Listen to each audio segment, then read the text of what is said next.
11 people have been charged for blocking an abortion clinic in Tennessee, and we're learning now that at least one of these people had their home raided by the FBI. The group is accused of blocking the Seraphim Health Care Clinic in Mount Juliet, Tennessee, and they prevented a patient and an employee from entering the building at some point last year. Now, if these people are convicted, those that are charged with conspiracies face up to 11 years in prison. Others face 1 year in prison for this misdemeanor offense. But a friend of one of those spoke out to the Daily Signal, and they were explaining how the FBI raided her friend's home yesterday with guns drawn.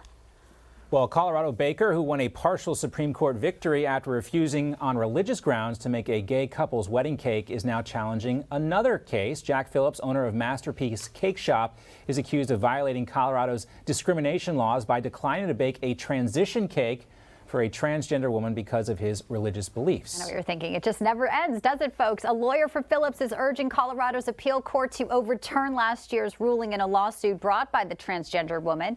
And it was 2018. Jack had declined to bake that wedding cake for a gay couple, but won a partial victory at the Supreme Court. Joining us now for more on all of this and a little bit more about the Supreme Court, let's welcome in former attorney and legal counsel to President Trump, Jenna Ellis, not a former attorney, a current attorney, but former counsel to President Trump. Also with us, former U.S. Attorney Brett Tolman. He is the executive director of Right on Crime. Brett, Jenna, great to see you both again. Our legal eagles back with us today. So great to see you all. So, Jenna, I know you know a lot about the Jack the Baker case, and this leaves me wondering, and I haven't had a chance to taste his cakes. They must be really good. They must be just delicious, or either gender trolls are at play here in this case. Can't these folks just leave Jack the Baker alone? Are there no other bake shops in Colorado? Yeah, well, this is the fight that Jack Phillips has been fighting for so many years, and we see that tolerance just isn't a two-way street with the Democrats.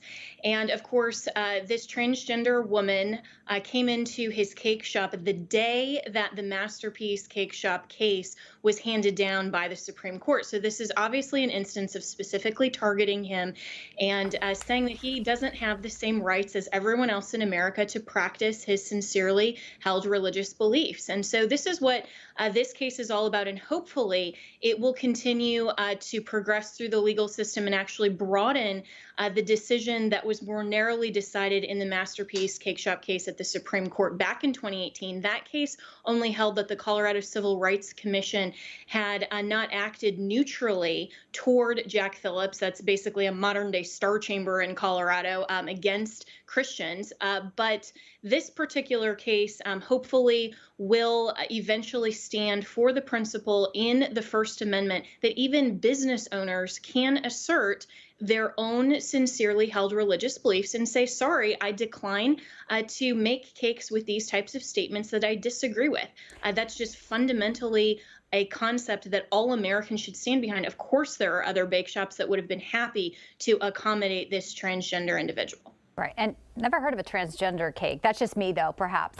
Okay, time for everything. Let's go back, of course. Let's go back to this case of the Tennessee folks who are charged with blocking an abortion clinic. They're charged under this federal FACE Act, but it comes just days after another pro-life activist had his home raided in Pennsylvania. In his case, he's a Christian father of 7. Same federal statute for him, even though the local DA didn't pursue any charges in the incident. So it begs the question, do you think, and Brett, first to you, that the DOJ is now targeting these folks to try and chill any type of pro-life supporters to go out? I mean, this sends a message that we will come, we will raid you? Yeah, let me set aside the disparity issue and the hypocrisy issue and just focus for a second on DOJ's conduct on this particular case. They're actually violating their own internal policy. There's a policy in DOJ called the Pettit policy. That policy indicates that they will not go in on a case where the state has primary jurisdiction and where the state has already pursued charges or declined charges. So in this instance, they were charged with misdemeanors. The state took the lead. And now, to tell you that this is absolutely political, DOJ has had to get an exception to its own internal policy in order to pursue this case.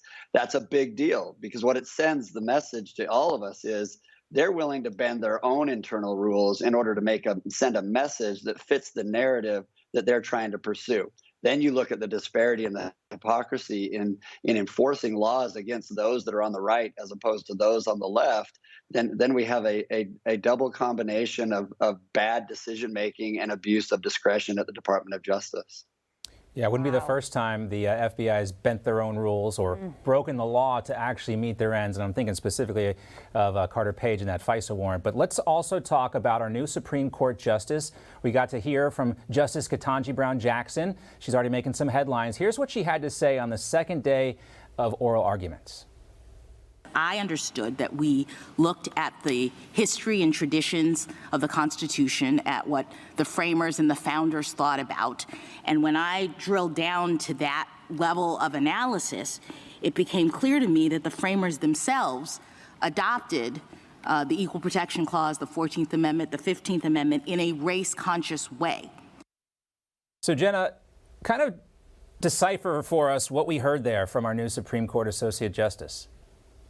Well, it's revisionist originalism. She's trying to go back in history and say that just because the 14th Amendment was ratified in a, as she describes it, race-conscious way for the purpose of, in the Reconstruction era after the Civil War, making sure that all of the newly freed men had citizenship, had rights that were protected just like everyone else, that now, because of that, the Constitution permits race-based discrimination against all other races besides Black people. So instead of creating equal protection for everyone, she's now trying to elevate Black people as a race and say that the Constitution permits specific race-based discrimination. It's the same kind of ludicrous concept as if the 19th Amendment, which I'm grateful for as a woman, that protects the right to vote and you can't discriminate on the basis of sex, then would prefer women and give us special privileges and advantages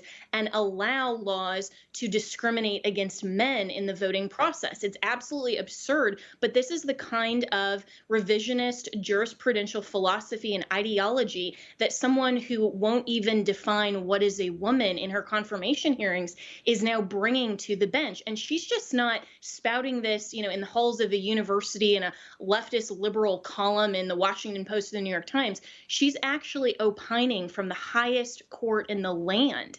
And this should be very, very scary for people who understand that this can never become the majority opinion on the Supreme Court. I hope that her crazy leftist, originalist, revisionist theories that are not originalist will never, ever come into the majority opinion and will always stay in dissent in the Supreme Court. Revisionist originalism is hard to say, and they kind of cancel each other out. But Brett, real quick, 30 seconds to you. Do you share Jenna's viewpoint on this?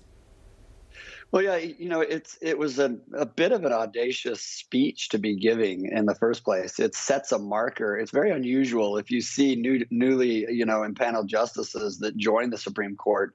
They often take the approach that they will listen, that they will analyze, that they will methodically make, their presence known. This was not that. This was this is where her position is, and she is going to pursue it. And, we're all on notice now. Yeah. Well, I think Clarence Thomas went like 10 years without saying a word from the bench. Obviously, week one here, John. A different approach from our new Supreme Court Associate Justice. Jenna, Brett, great to see you both as always. Thanks, guys. Great to see you. No crooked establishment. None of that twisting the truth. No talking down to me. Don't tell me how to think. Don't tell me how to think. Don't tell me how to think. I trust Newsmax. Newsmax. They don't tell me how to think. They let me decide. Newsmax. Real news For real people.